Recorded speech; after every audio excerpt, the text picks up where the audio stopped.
Keeping venomous reptiles is an unforgiving hobby, requiring proper training and lots of experience. One simple mistake can be the difference between life and death.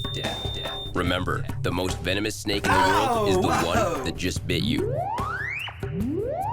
There are no venomous snakes with training wheels. Just because you see Viperkeeper handle snakes a certain way does not mean you should try it too. So here we have Thud. He's generally a good-natured bloke, but he too is special until you sort of stick the food in his mouth. Now, are you going to be cooperative and go back inside? Okay. So we'll give him something to eat here in a minute. But let's get down here and visit the Slinky. And Slinky had a rare bad shed, and he's gotten most of it off, but he's been generally in a relatively foul mood, so we'll be very cautious and leave the door mostly closed. But I mean, that shed is just ready to fall off, and since he got his head plates off and the most of it, for me, it's not worth stressing the animal. Mambas get really stressed very easily. It's not worth the risk, me taking him out and soaking him, and then, you know, he's going to hold a grudge and be foul for a while towards me. You have an audience. Yes, I know. Mr. Boomslang, who's been off feed for a while now, simply because it's breeding season. I've offered him food for like the past 3 or 4 weeks, and he's declined. And Mr. Boomslang is pretty wacky, like Mr. Mouthy up there. So it's not the sort of cage that I leave open, and unless, you know, I have to do something. Yes, I was chased across the floor by him. Yes, and he's launched himself out of his cage at me, just like Mr. Mouthy over there. So, you know, I'm really very cautious with him. I've got, you know, 1 vial of anti-venom for him, which is really all it should take if bitten, but, you know, I don't want to be bitten. Are you ready there, Mr. Slink? Well, Mr. Slink really appreciates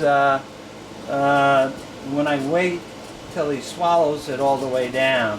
He's not like some snakes that will literally, you know, stuff their mouth like that animated carrier in the first Ghostbuster that stuffed his face with the hot dogs and stuff. We have some snakes like that, but other snakes will take their time and swallow the first item before they accept the second. Because of his shed, I gave him a rat, but he wasn't interested in eating the rat. It may have been a little bit bigger, so I've switched him down to mice. So I usually give him 2 mice, and he seems quite happy with that. There you go, dude. Sometimes I'll attempt to shed him out, pull shedding off when he's eating, but at this point I'm just going to let him go. He's had his 2 mice. He has good weight. I'm not going to stuff him with a third. I will offer Mr. Boomslang something, but I'm not going to be so relaxed, seated in front of his cage. Yes, and I'm moving well away. Like, you know, Slinky and Thud, you know, they're fairly well behaved, and although it's a bad idea to predict what a snake will do, especially a venomous snake, you know, I've had Slinky since 2005, so, you know, he has been trusted to come out and about the room, so he's not what I consider a high-risk snake to work with. Thud is a low-risk snake to work with. a lower threat level to me than Slinky, because Slinky can get in a very cranky move fast. Mr. Boomslang is a perpetually hyper and very dangerous snake to work with. Mr. Mouthy is perhaps one of the ultimately dangerous snakes in the entire collection right now. And Mr. Boomslang is not very far behind. So we will offer Mr. Boomslang something to eat, and if he refuses, we'll give it to the Tyrannica above him, because he's got, you know, he's been here since he was born. So he's not carrying any sort of a disease. Do you want this or not, dude? Huh? Huh? Are you getting past your breeding season and crankiness? This has been his typical mood. He'll tongue flick it, but he doesn't really, he doesn't seem really interested in taking it. So, damn substrate.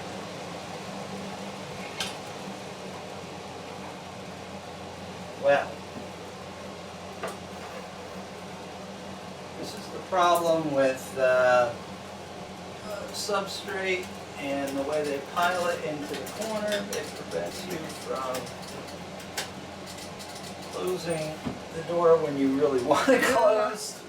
You know, I go back and forth between, should I just put them on newspaper and just be done with it, and this way I don't have the substrate issue, or, you know, should I give them some substrate to sort of simulate their life in the wild?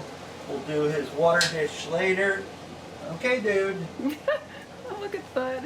I'm ready. I'm ready. Are you ready, Thud? I'll give you this. Would you like it? Now, you know, he's ready for food, so I'm not going to open it with my fingers. There you go, buddy. Now, come on. Go back in there. There you go. There you go. All right. So we still have Mr. Tyrannica to feed. So Mr. Tyrannica is ready. We see his eye. It's dilated.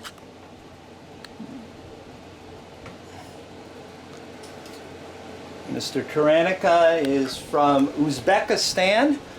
We got him, I obtained him in 2007, and this was the only group, you know, a whole bunch of them came in, and like a dumbass, you know, I sold a whole bunch of them. I got a group of about 10 or 15, and this is the sole survivor, a male, that I will not be able to breed. I've tried breeding them. They need a deep hibernation. I just wasn't able to get the female and the male cold enough. They copulated but produced nothing. So that's a sad story. I really wish I could get more of these, because they're really, really very nice special animals. I need to find his stick, although he's a low threat animal. He's only a danger if you screw up. He's relatively easy to work with.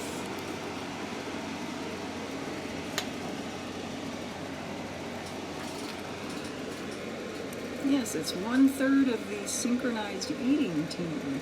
Yep. That's exactly what he is. And, you know, it makes me sad, because if you go back and you look at the older videos and search on my YouTube channel for the synchronized eating team, you can watch 3 of the animals that I had all housed together when they were smaller. They all live together. They all eat one right after another right at the doorway off the tongs. They're really special animals. They're beautiful. They have great personalities. And he's the last of his line that I have. Will you stop looking at me like I'm starving you to death on purpose? Everybody just saw I offered you something to eat and that was not what you were after.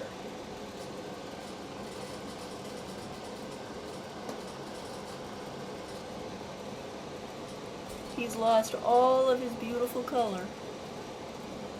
Yep. Alright, so let's move on from there. So, I'm not paying attention what's over my shoulder.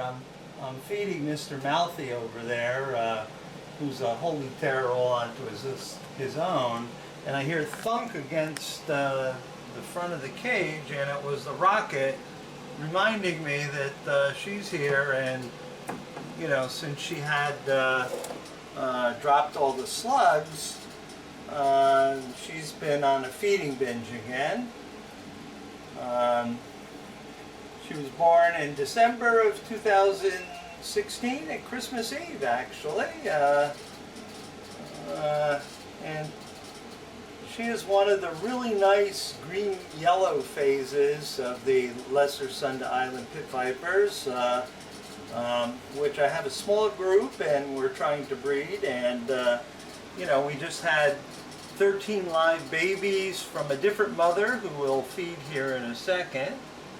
So I'm going to shut this, but first I am going to try to extract her water dish, which she fouled by pooping in it. And I don't have a fresh water dish handy, so we'll just close this up because we have others to feed, and we can watch Mr. Mouthy over here chowing down on his mice. He is just, I consider him to be, you know, as dangerous as this fellow right here when there's food present. Elvis, you already ate this week. I already gave you a rat. I already gave you a rat, dude. Huh? Oh, you don't like your belly scratched? Huh? I'm touching your belly. So, Mr. Mouthy is a very unhappy snake when he has his mouth full. He's a very unhappy snake when he doesn't have his mouth full. Mr. Mouthy is just a very unhappy snake. He is the most dangerous taipan that I've worked with. He is all about killing whatever's in front of him, and you know, the other snakes are okay with me as far as bringing food. He would kill me first and then ask for food. Yeah, he's never really settled down. He is always on high alert.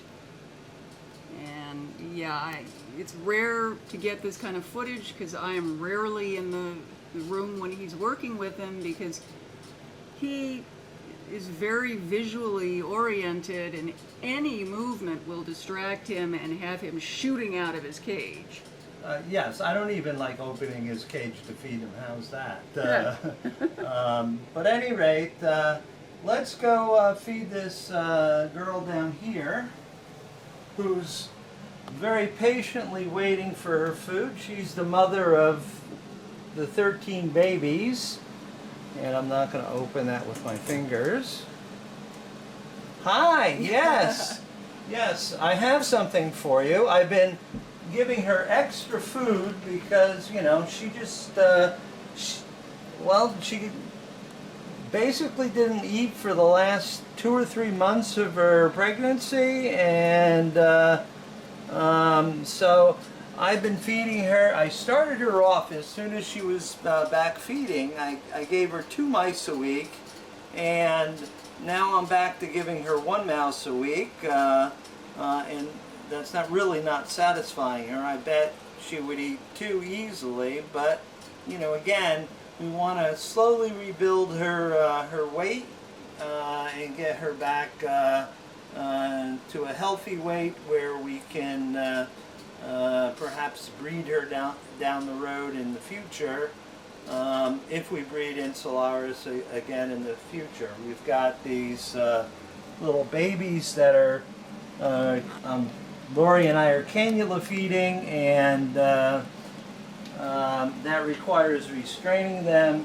I just simply don't have the time in my schedule right now to sit and tease feed them yet until they get to the size where they might be interested in taking a come on, oh, stop it, you do this all the time, come on, yes, I'm bothering you, come on, there you go, jeez. And of course, it's all behind the Yes, tree, so you can't see it. yeah, she, you know, she'll snap at it and let it go and snap at it again, and eventually she will take it. And this is, yeah, unfortunately my record keeping was poor. This could be the mother, certainly it's highly likely that she's the mother of one of these other animals. She came in June of 2016 and she was gravid. And if you look at the videos towards the end of 2016, you will see that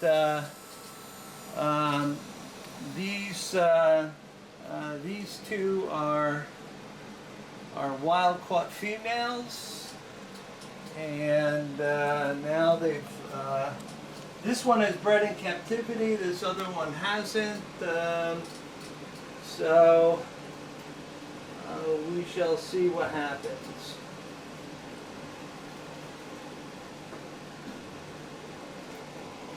She's giving us a very nice view of her fangs. She pulls the meal in.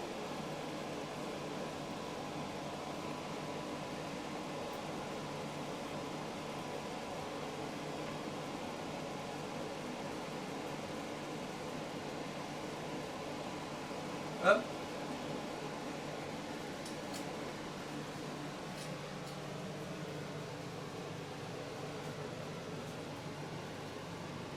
Oh, we're getting the full mouth treatment. This is why he's known as Mr. Mouthy. Come on, you see, these guys are visual feeders and not necessarily use their other senses. It will eventually find the other mouse that I left in there, but meanwhile, you know, when you see a taipan parting his lips, it's like a black mamba opening its mouth and showing you its inside. It means that either you leave them alone or you're going to get bitten, or at least they're going to make a valiant try to bite you. So let's see if he works his way back around the cage. Minimal movement because he's easily distracted. He even scares himself with stuff like that. You went right past it. There it is. Up. No. See, the problem is they get the scent by rubbing it on their body, and then they distribute it all over the cage, and that sort of slows up their ability to find it. Eventually he'll say, well, okay, wait, you haven't given me another one. But eventually he'll figure it out and say, oh, the mouse concentration is really high over here. Oh, a little bit of yawn. Okay, so I just moved my finger near the window to get him pointing in the right direction. And see, he just moved his coil over top. And that was the first mouse that I put in and he bit. So, good burp there, dude. So I think we have to sort of draw the curtain so he has less distraction. Right past it. My tail is moving, so maybe I should bite that. And we have seen that happen. Oh, you were just so close, dude.